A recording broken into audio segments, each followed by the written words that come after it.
Oh. Sige na. Dong! Kuniti siya ang kuhan, wheelchair. Kuniti siyang wheelchair.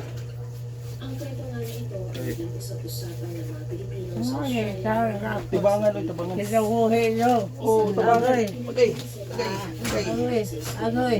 Agoy. Sige na. Asa ko nyo dada. Kadali lang yun niya. Dihara, dihara. Sige pa, isa ka. Asa ko dada ninyo.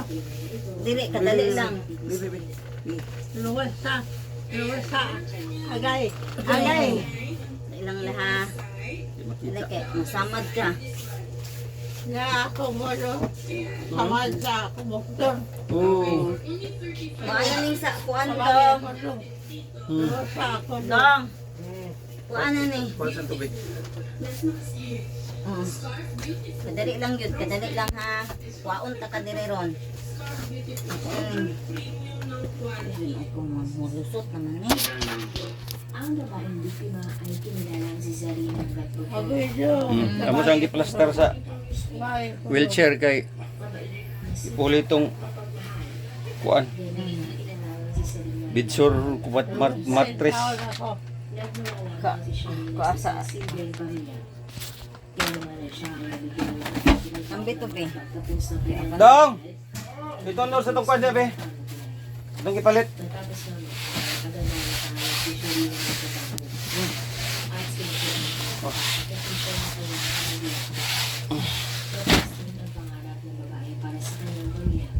Nabutangan siya po sa bitpad. Ha? Bitpad niya po. Ay, huwag kuhan kay. Butangan ay. Hindi mo na ito ng basura.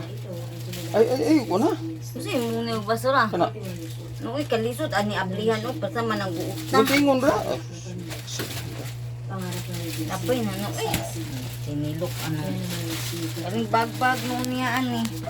Moy ko ano ni mo. Moy taguan. Matapos na nag-aral ni Jessie, siya ay nagkakawilang Marie, kundi masaya ang natin sa wakas ay natutunan niya ang kanyang aral. Ngunit hindi pa nakakilala ni Jessie sa Sarina ang binatake na pinag-iinit kapag hindi siya sumasampa sa barko. Masasabi mo na sinusulit ni Jessie na pag-iin ang kapapagabinata kung saan meron siyang nakipag-iulay at nakakilala nga ng iba't ibang mga babae. Ay Sumalit ang mga ay Gusto ka makikistorya siya ni Tisa? Wala ba man siya? Itawagan. kaya naman niligaw ni Jessie ang pinay. Detag ko ang pagit pa. Kita niya nga sa Dong! Diraan. Tunos ng gunting, be. Gunting. style. Hindi na siya madalas mag-inom at lumilibig sa mga Ano na? sa madilim sa utak. Ro. Oh. Hmm? At ang mga naghirap ni Jessie sa panliligaw ni Sarina ay nagulat ang ulan. Nagpa ang sagutin ni Sarina at nagkaroon na sila ng isang formal na relasyon. Buwata na naman ang pamilya ni Sarina kay Jessie. Mapil na to ni Juan na buwang. Ano nga? Mamalas si Sabi?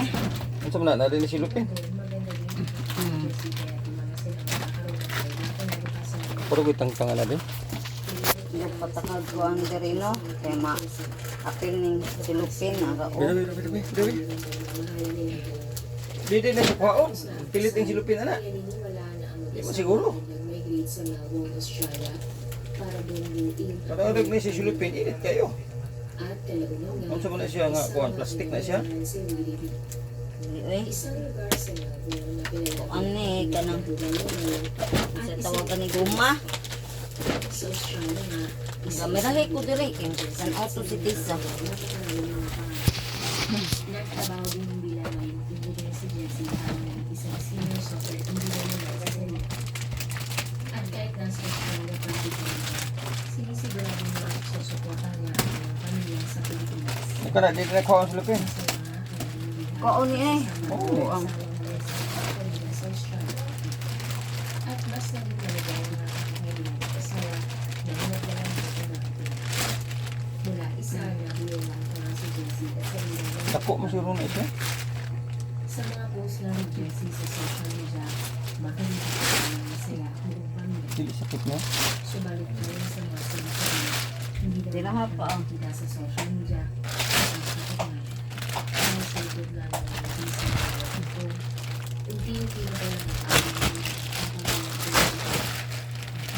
Madong oh, kaya para na basura no. Ko ani. Check ko ah. sa kanilang bahay. Mm. Mula sa mga Oo, gunting oh.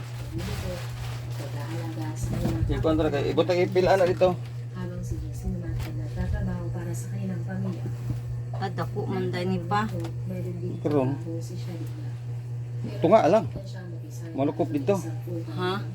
Tunga oh. Unsa man dili ay. Di ba tunga lang pagkapilo ba? Ana.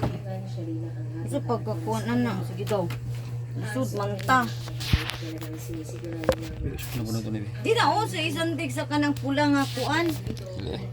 Kita mo boss.